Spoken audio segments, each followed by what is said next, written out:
Matrix representation of linear transformation. Matrix representation of linear transformation लिखो। Matrix representation of linear transformation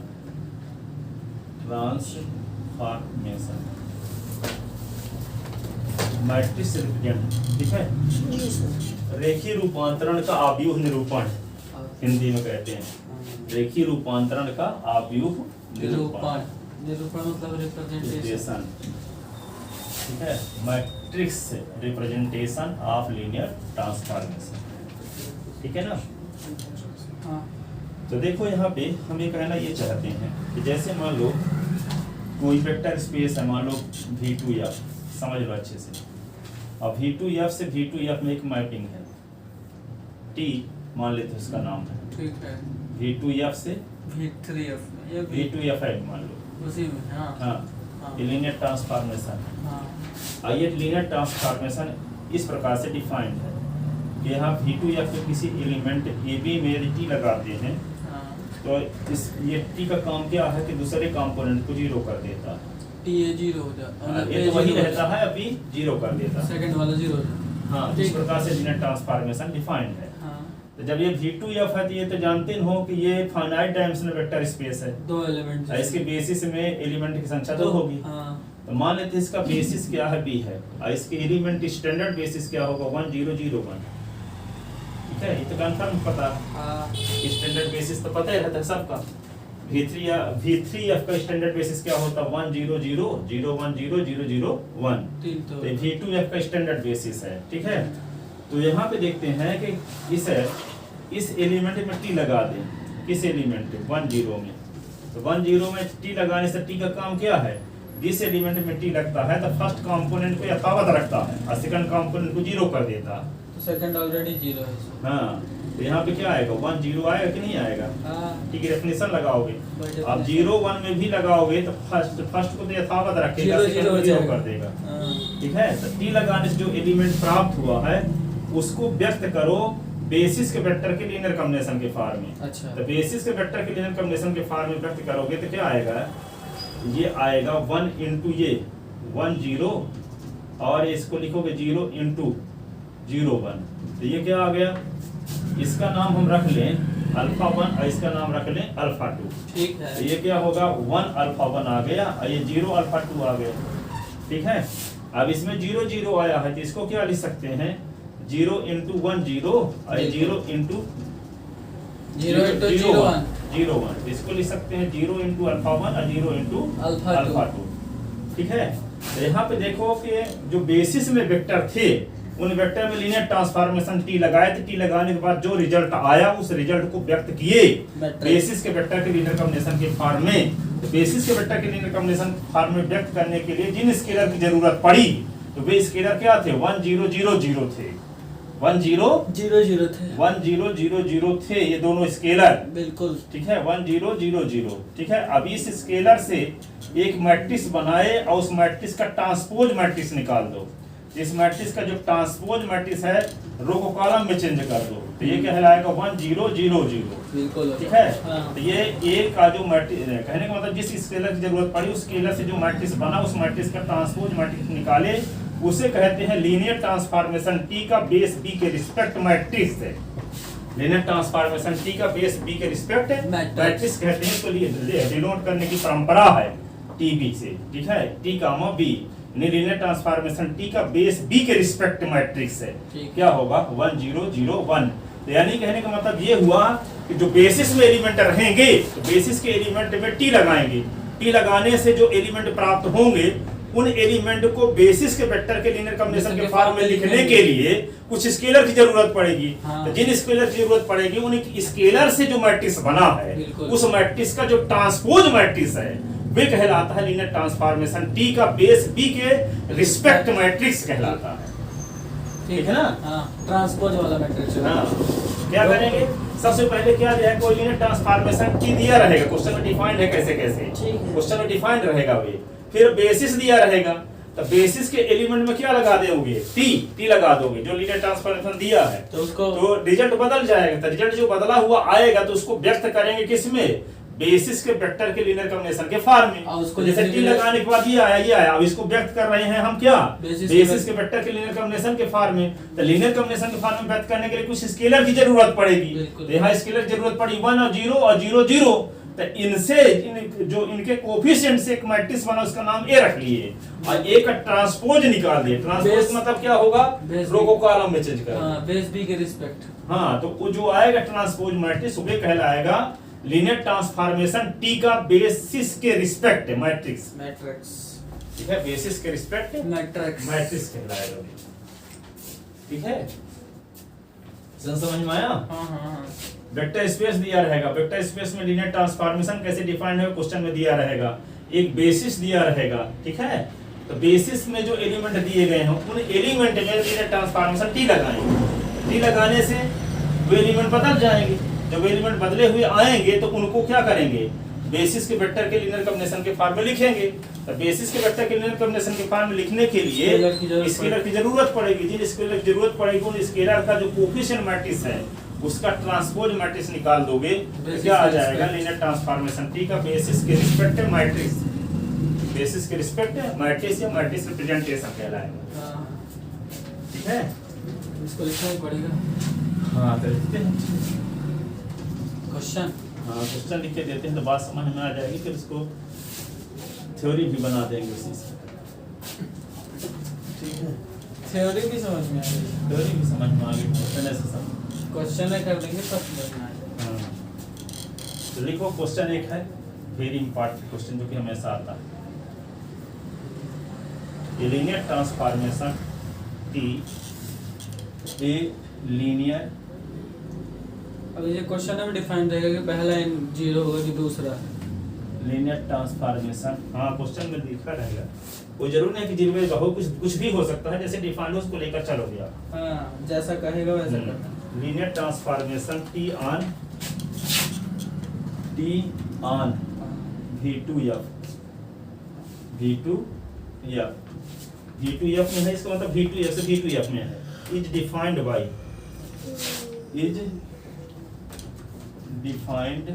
by, कैसे defined है, TAB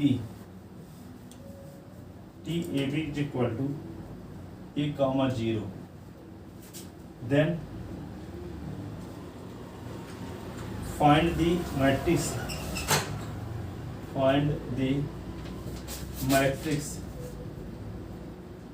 representation,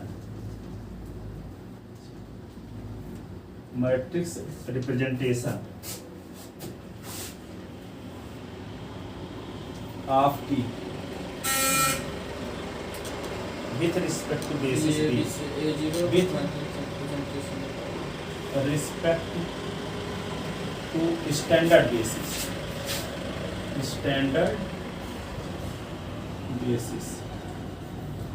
ठीक है। अभी standard basis दिया रहता है, कोई दूसरा स्टैंडर्ड बेसिस रहता है तो उसको जल्दी से लिख लेते हैं लीनियर कॉम्बिनेशन के पार में, और दूसरा रहेगा तो फिर टाइम लगता है।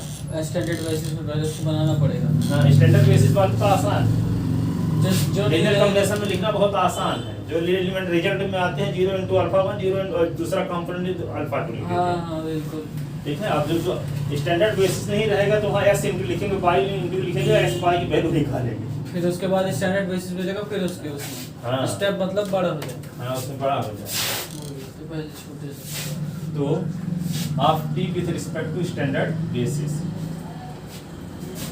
तो क्या लिखोगे सॉल्यूशन में आते हैं। We know that standard basis of V2F, standard basis of V2F,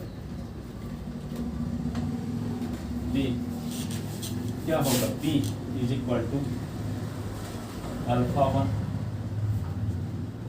1 is equal to standard basis of 1 0 alpha 2 is equal to 0 1 B standard basis हो जाएगा V2 R का बीटा अल्फा 1 अल्फा 2 नाम रखे हैं। अल्फा 1 का फुल फॉर्म क्या है 1 0 और 0 1। हाँ वो तो हाँ ठीक है ठीक है। जी then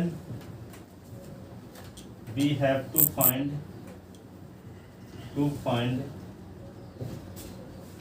matrix of linear transformation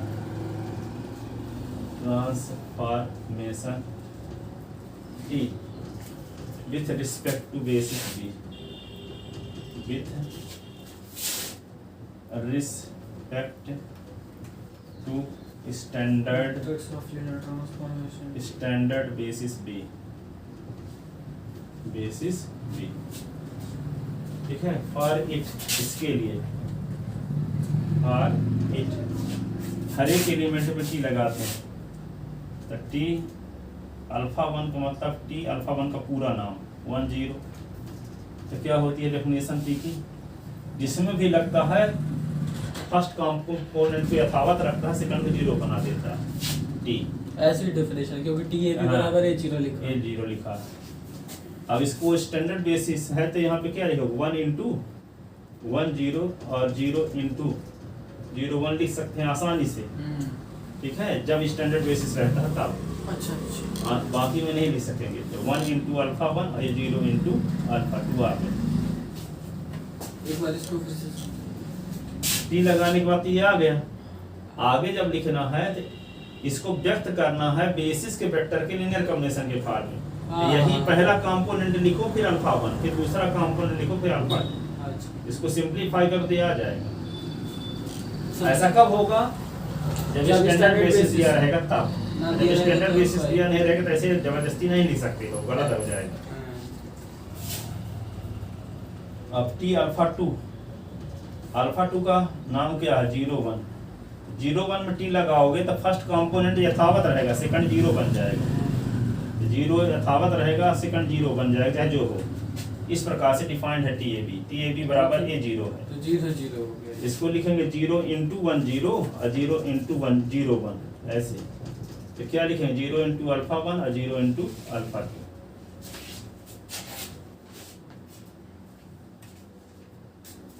ठीक है, बेस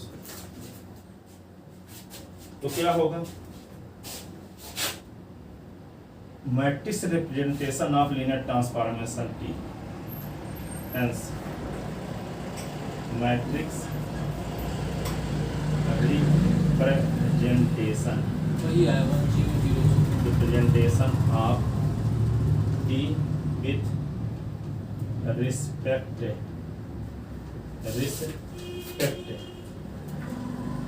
टू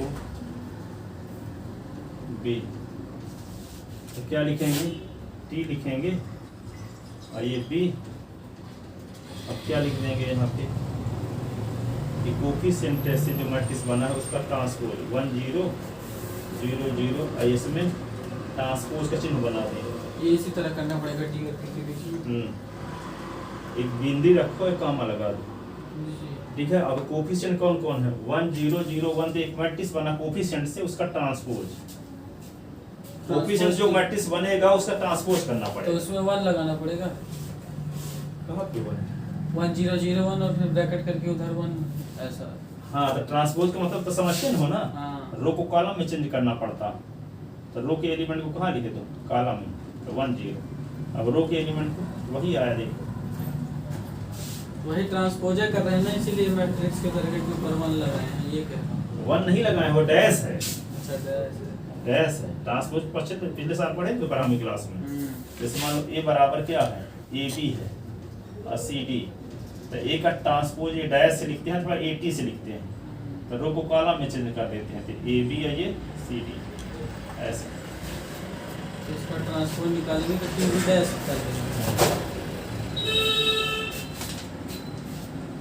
जो कोफिशिएंट है टी लगाने से जो एलिमेंट प्राप्त हुए हैं, तो बेसिस के वेक्टर के रूप में, बेसिस के वेक्टर के लीनियर कॉम्बिनेशन के रूप में लिखने के लिए जिन स्केलर की जरूरत पड़ी है उन स्केलर से जो मैट्रिक्स बना है, कोफिशिएंट मैट्रिक्स बना है, उस मैट्रिक्स का ट्रांसपोज कहलाता है लीनियर ट्रांसफॉर्मेशन टी का बेस बी के रिस्पेक्ट मैट्रिक्स जी। या मैट्रिक्स रिप्रेजेंटेशन। हाँ तो यही मैट्रिक्स है लीनियर ट्रांसफॉर्मेशन टी का बेस बी के रिस्पेक्ट। यहाँ पे लिख सकते हैं T B is equal to क्या लिख देंगे 1 0 0 1। ये टीवी डैश भी कर सकते हैं सर। बी डैश कहाँ रखोगे? बी डैश कहाँ है? ये तो बी आई नाम रखे हैं बेसिस का। नहीं, टीवी डैश कह रहा हूँ। टीवी डैश की वैल्यू नहीं है 1001 है। टीबी डैश की वैल्यू नहीं है। ये कहते हैं कि लीनियर ट्रांसफॉर्मेशन टी का बेस बी के रिस्पेक्ट मैट्रिक्स वे होता है जो टी अल्फा 1 टी अल्फा 2 को बेसिस के वेक्टर के लीनियर कॉम्बिनेशन के फॉर्म में लिखने के लिए जिन स्केलर की जरूरत पड़ी है, उस स्केलर से जो मैट्रिक्स बना है, उस मैट्रिक्स के ट्रांसपोज मैट्रिक्स को ही कहेंगे लीनियर ट्रांसफॉर्मेशन टी का बी के रिस्पेक्ट मैट्रिक्स। ये नहीं है कि ये उसमें डैश लगाओगे, ठीक है। ये मैट्रिक्स रिप्रेजेंटेशन निकालने के लिए जो कोफिशिएंट यहाँ यूज हुए हैं, उन कोफिशिएंट का ट्रांसपोज निकालने से जो आंसर आएगा वे है टी का बी के रिस्पेक्ट लीनियर ट्रांसफॉर्मेशन। जो तो प्रोसेस आपको समझा रहे हैं। अच्छा। अब इसमें डैश उसको कहीं ना लगा देना, कुछ भी परफेक्ट सही है, कहीं भी कुछ गलती नहीं है, पूरे होश में लिखे हैं ये, ठीक है ना। कुछ मिसप्रिंट हो गया तो आप सुधारने लगो।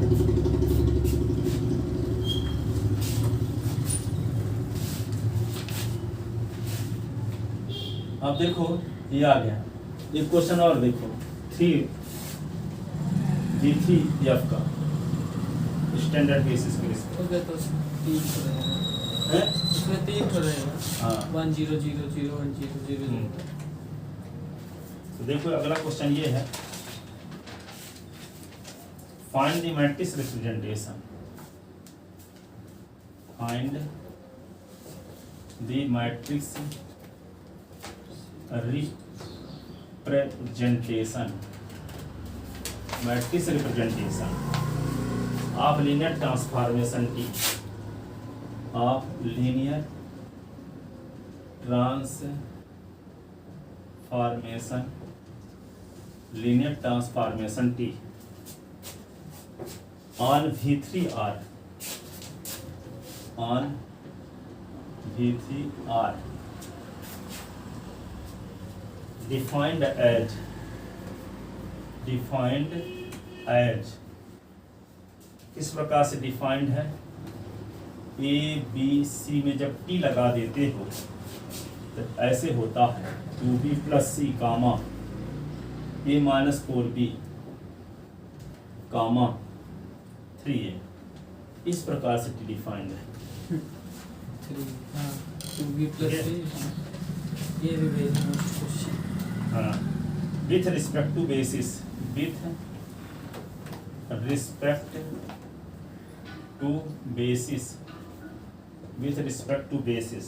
नंबर फर्स्ट, पहला बेसिस है B1 जिसके मेंबर हैं स्टैंडर्ड एलिमेंट 1 0 0 0 1 0 फिर 0 0 1 ऐसे, ठीक है। और दूसरा बेसिस है B2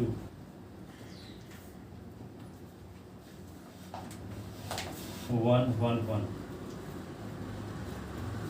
1 1 0 0 1 0 0 ऐसे।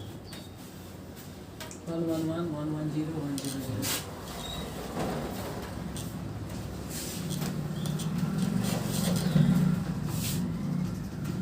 ऐसे में and for each vector alpha belonging V2 V3R,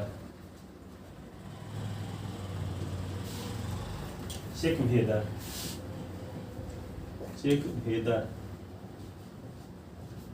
भेदर T का B2 के रिस्पेक्ट लीनियर ट्रांसफॉर्मेशन अल्फा का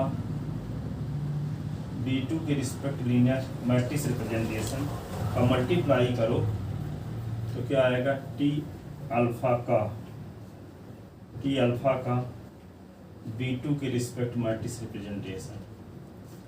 ये जो मैट्रिक्स आएगा, ये मैट्रिक्स जो आएगा, दोनों का गुणा करने से इस मैट्रिक्स के बराबर रहेगा। ये प्रूव करके दिखाना है। इसमें तीन अल्फा 1 है सर, अल्फा है कौन वाला? बीच वाला। ये कामा लिखा है, ऐसे ही बना है, ये कामा है, ये बिंदी है ऐसे हाँ। ऐसे, ठीक है ना। ये दोनों मैट्रिक्स होंगे तो इस मैट्रिक्स का मल्टीप्लाई इस मैट्रिक्स के साथ करेंगे तो इस मैट्रिक्स के बराबर रहेगा। ये सिद्ध करके दिखाना है। तो पहले तो क्या है, इस बेसिस के रिस्पेक्ट मैट्रिक्स रिप्रेजेंटेशन निकालना है, फिर इस बेसिस के रिस्पेक्ट। ये स्टैंडर्ड बेसिस है, ये स्टैंडर्ड बेसिस नहीं है, ठीक है। अब हम क्या करेंगे, लीनियर ट्रांसफॉर्मेशन टी का B2 के रिस्पेक्ट लीनियर मैट्रिक्स निकालेंगे, फिर अल्फा का B2 के रिस्पेक्ट मैट्रिक्स निकालेंगे। अल्फा क्या है, कोई आर्बिट्रेरी एलिमेंट है VTR का। फिर टी अल्फा का B2 के रिस्पेक्ट मैट्रिक्स रिप्रेजेंटेशन निकालेंगे तो इन दोनों का प्रोडक्ट इसके बराबर होगा। ये प्रूव करके दिखाना। 3 क्वेश्चन इसमें है, इनमें सिर्फ हम एक क्वेश्चन आज बताएंगे B1 वाला, ठीक है ना, और 2 कल बताएंगे। तो यहाँ पे देखते हैं B1 के रिस्पेक्ट मैट्रिक्स रिप्रेजेंटेशन कैसे निकालेंगे, ठीक है। इधर हम मिटा देते हैं स्टैंडर्ड वाला। तो पहले देखो, जो इसमें बेसिस के एलिमेंट हैं, उन तीनों एलिमेंट में टी लगाओ। पहले तीनों, इसका नाम रख लो अल्फा 1, इसका नाम अल्फा 2, इसका नाम अल्फा 2, ठीक है। सॉल्यूशन, तो पहले हम लगाते हैं अल्फा 1 में टी।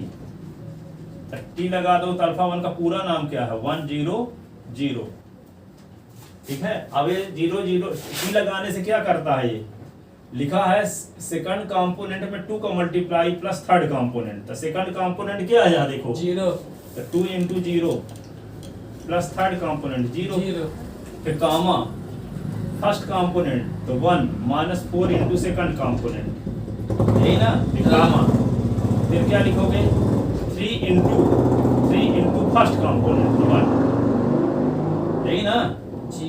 तो आया क्या पूरा 0 कामा 1 कामा 3 ऐसे,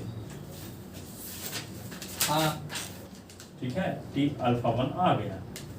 अब इस एलिमेंट को बेसिस के वेक्टर के लीनियर कॉम्बिनेशन के फॉर्म में लिखना है तो बहुत आसान है। जब स्टैंडर्ड बेसिस है, क्या लिख देंगे, पहला कंपोनेंट और अल्फा 1, तो 0 × लिख सकते हो 1 0 0, फिर 1 × लिख सकते हो 1 0 1 0, ठीक है। और फिर क्या लिख सकते हो 3 × 0 0 0 0 1, ये, ठीक है। जो एलिमेंट रहते हैं वही यहाँ उपयोग कर लेते हैं। जब स्टैंडर्ड बेसिस रहता है तब, बाकी स्थिति में नहीं कर सकते, तो गलत हो जाएगा, ठीक है। तो यह क्या आ गया 0 अल्फा 1, और ये 1 अल्फा 2, ये क्या हुआ 3 अल्फा 3 × 0 3 अल्फा, ठीक है ना। तो ये आ गया आपको टी अल्फा 1 की वैल्यू, टी अल्फा 1 की वैल्यू ये मिल गई। अब क्या निकालेंगे टी अल्फा 2, तो टी लिखो अल्फा 2 का फुल फॉर्म 0 1 0, ठीक है। अब इसमें क्या करोगे, टी इसमें लगाओगे तो क्या है, सेकंड कंपोनेंट में 2 का मल्टीप्लाई, तो 2 × 1 और प्लस थर्ड कंपोनेंट कामा, फिर क्या लिखा है फर्स्ट कंपोनेंट तो 0 माइनस 4 × सेकंड कंपोनेंट 1, फिर क्या है 3 × फर्स्ट कंपोनेंट तो 0, तो क्या आ गया 2 माइनस 4 0, ऐसे ना। अब इसको क्या लिख सकते हैं, इसके वेक्टर के लीनियर कॉम्बिनेशन को 2 × लिख सकते हैं 1 0 0, ठीक है। और माइनस 4 × लिख सकते हैं 0 1 0, और 0 × लिख सकते हैं 0 0 1, इसी को लिख सकते हैं 2 अल्फा 1 4 अल्फा 2 0 अल्फा 3। तो ये आ गया किसकी वैल्यू, टी अल्फा 2 की वैल्यू आ गई, ठीक है। इसकी वैल्यू टी अल्फा 2 की। अब इस तरह टी अल्फा 3 निकालेंगे।